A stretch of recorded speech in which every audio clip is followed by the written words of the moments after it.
ceux qui sont violents aujourd'hui, c'est un combat qui est au-delà du combat indépendantiste. C'est un combat raciste, c'est-à-dire que ceux-là, raciste. Mais j'assume, parce que ceux-là considèrent que tous ceux qui ne sont pas Kanaks ne devraient pas être en Nouvelle-Calédonie.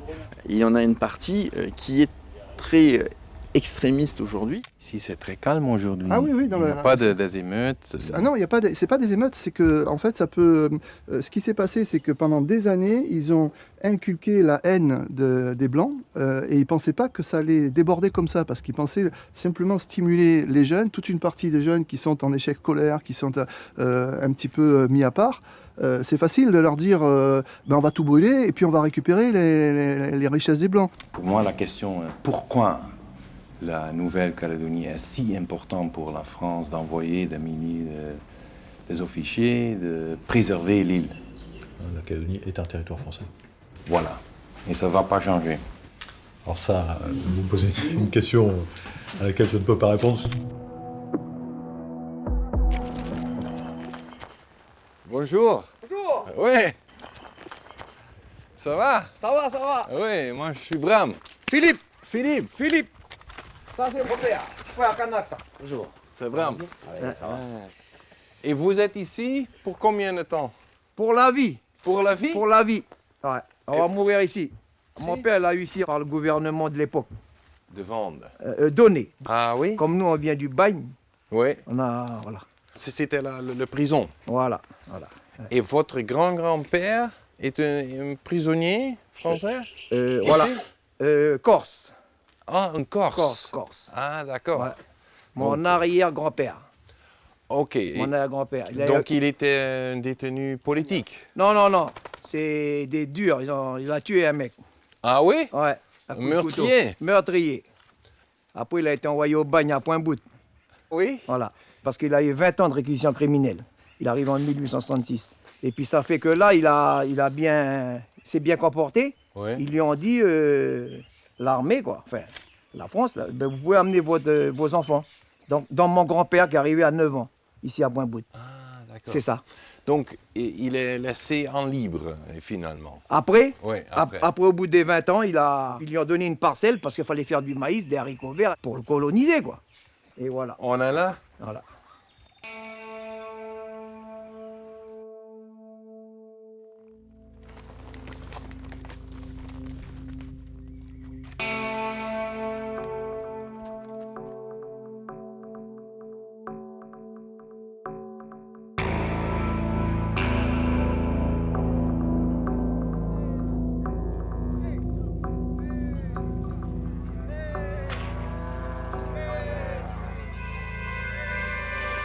Allez!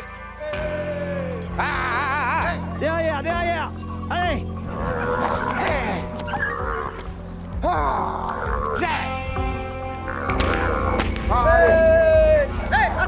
Assez!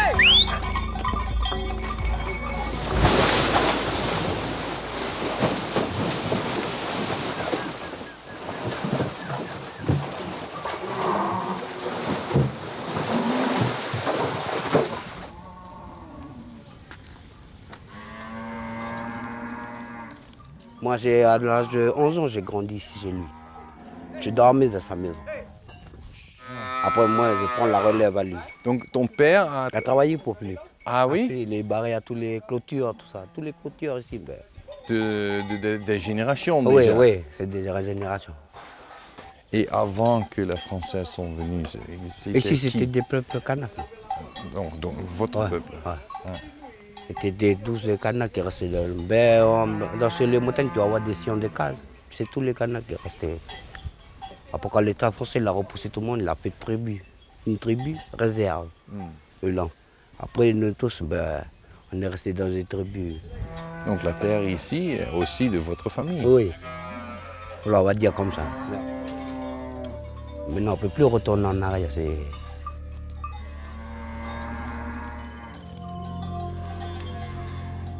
Ange Bertoni, né le 28 février 1852 à Monte, Corse, fils de Joseph et Jeanne-Marie Trojani.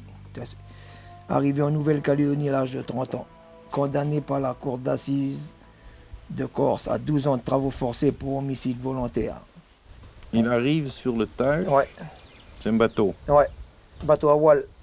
Et puis, il était à la Tu vois, il est parti le 24 mai 1882. 72 francs en poche. Ouais. C'est rien, hein? Ouais. Il a tué le mec, mais après ici, il a embêté personne. Je lui dis merci parce que s'il n'aurait pas tué le monsieur, ben, je serais pas avec toi. Oui, c'est vrai.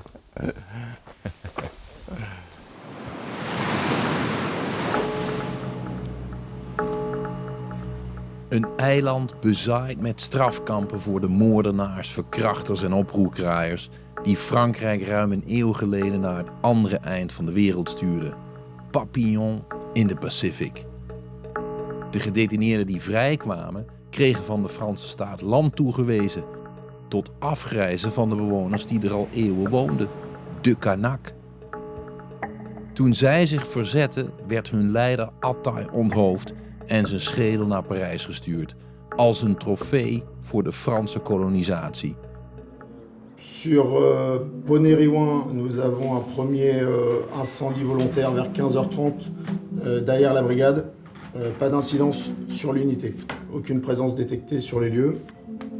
Sur Ponériouin, une deuxième fois à 18h20, feu à l'arrière de la brigade, sans incidence également sur l'emprise, le feu était éteint.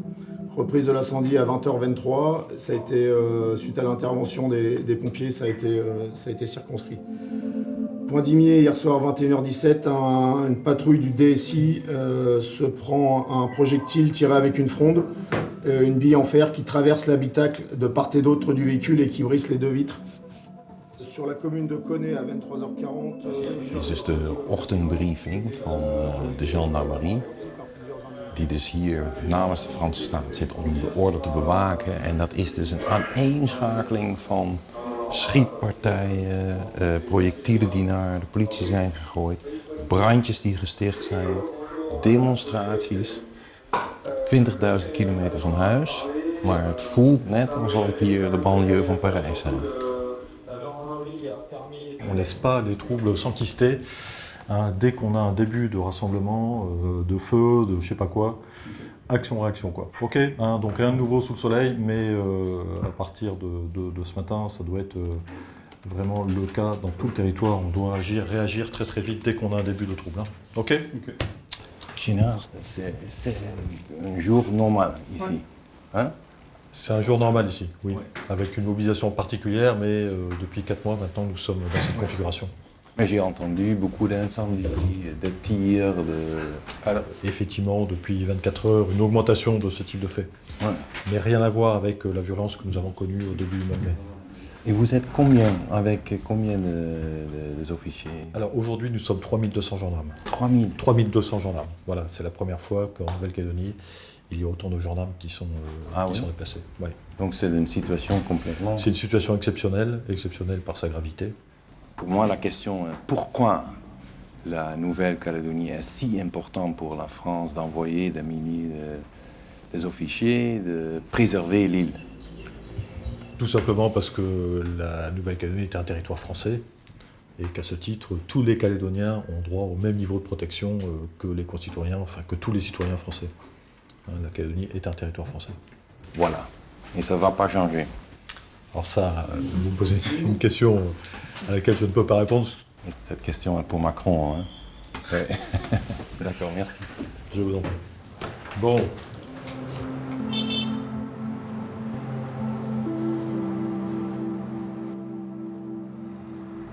Om de Franse belangen op dit eiland goed te begrijpen, heb ik afgesproken met de voorzitter van de rechtse regeringspartij, die falikant tegen onafhankelijkheid is en trouw zweert aan Frankrijk.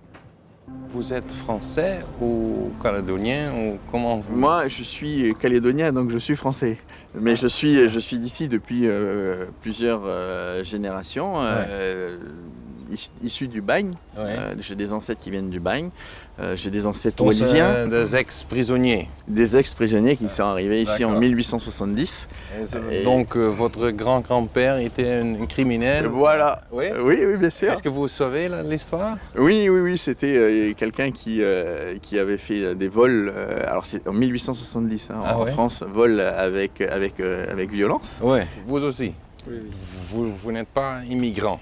Ah, pas du tout. Bah, je suis comme lui en fait. Mon ancêtre a fait les mêmes bêtises quand il est arrivé ici.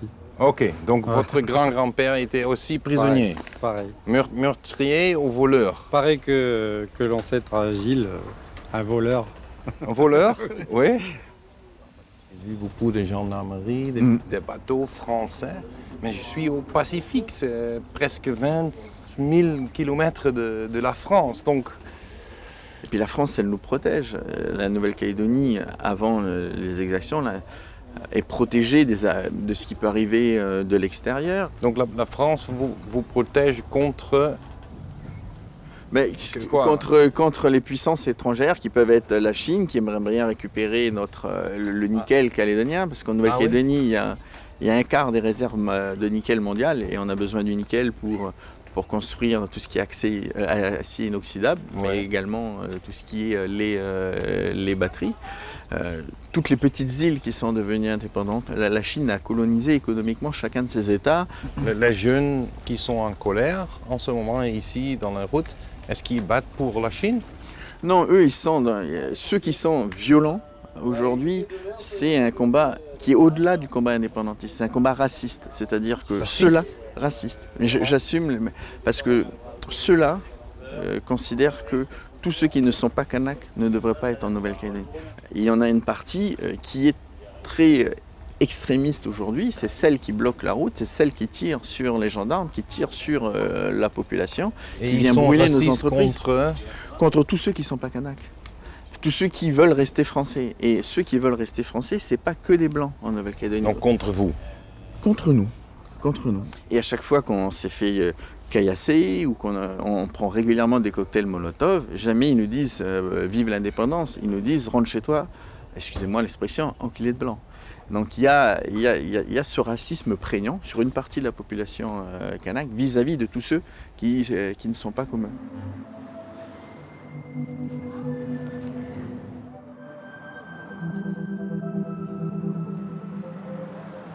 Intussen doen Franse agenten in huurauto's hun ronde door de hoofdstad. Dit zijn de Fransgezinde buurten, die herken je aan de rode daken. De bewoners hebben zich achter zelfgemaakte barricaden verschanst om zich te beschermen tegen een vijand die ik met eigen ogen niet meteen kan zien. Maar ze zijn hier kennelijk zo bang voor de komende dagen dat ze niet herkenbaar in beeld willen. Ici, c'est très calme aujourd'hui. Ah oui, oui. Il n'y a pas des émeutes. Ah non, c'est pas des émeutes, c'est que, en fait, ça peut.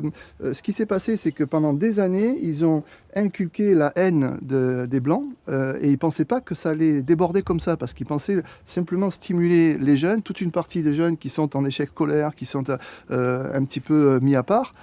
C'est facile de leur dire on va tout brûler et puis on va récupérer les richesses des Blancs. Il y en avait un qui, dans une interview, un Kanak, qui disait en fait on va mettre les Blancs dehors, comme ça sera nous les patrons des entreprises. Mais ils n'ont aucune idée de comment ça fonctionne.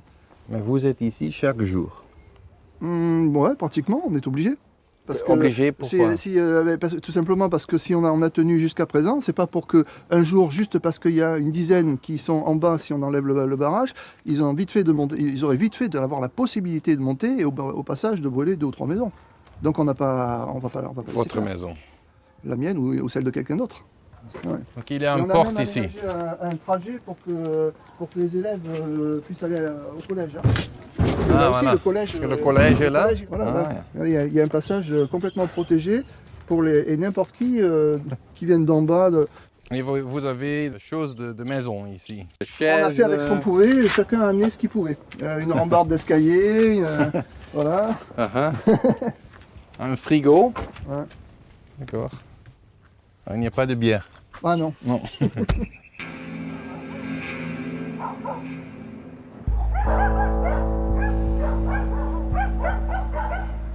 Klokslag 6 uur gaan de wijken op slot en worden de straten afgezet alsof er oorlog dreigt.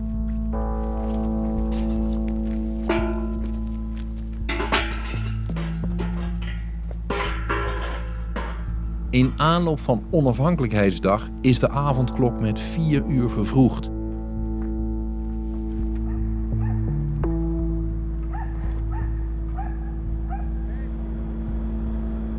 De enigen die na zonsondergang nog op straat mogen zijn de agenten van de Franse politie. We zijn eigenlijk bij toeval terechtgekomen in een politieoperatie in een wijk die bekend staat als een wijk van de Kanak. Hier wonen heel veel leiders die betrokken waren bij de felle protesten van de afgelopen weken en maanden tegen de Franse staat. En de commandant is nu onze perspas aan het controleren. C'est bon? Une pause, ouais. Ouais. Je vous donne les 3. Ouais. Par contre, quittez le secteur ici parce que votre sécurité ici, c'est pas garanti. D'accord, d'accord. Voilà, pour l'instant, c'est réglé. Et vous faites là... Pas d'interview, monsieur. Pas On d'interview. vous demande juste de quitter les lieux, d'accord? D'accord. Merci, Oké. monsieur. Oké, we moeten hier weg. Kijk, je kunt daar in de zaklantaarn zien. Hier is het Kanaki, het land van de Kanak.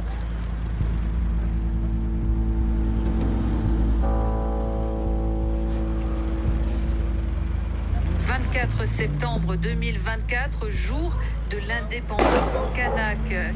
En tout cas, c'est l'avertissement lancé par certains dirigeants indépendantistes en Nouvelle-Calédonie. Les tensions sont vives depuis le printemps, avec des nouveaux affrontements hier dans un bastion indépendantiste, des affrontements qui ont fait 2 morts.